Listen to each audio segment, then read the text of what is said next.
સુરતમાં રોજેરોજ અસામાજિક તત્વોનો આતંક વારંવાર સામે આવી રહ્યો છે, ત્યારે ડિંડોલીમાં એક યુવાને ધમકી આપનાર બે માથાભારે ઈસમો સીસીટીવીમાં કેદ થયા છે.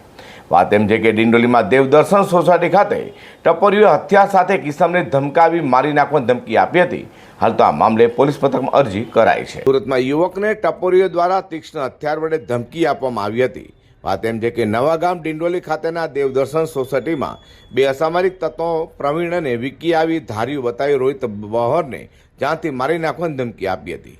24મી તારીખે રાતની ઘટનાના સીસીટીવી વિડીયો સોશિયલ મીડિયામાં વાયરલ થયા છે, જેમાં બે ટપોરીઓ પ્રવીણ અને વિકે રોહિત બહારને કહ્યું હતું કે તેરે મામા કી વિકેટ गिरने से पहले तेरी विकेट गिरा देंगे, એવી રીતે ધમકી આપી હતી. જેટલી રોહિત બહારે નામના વ્યક્તિને પ્રવીણ અને વિકી નામક ટપોરીએ ધમકી આપી આ મામલે પોલીસ મથકમાં અરજી કરાઈ છે.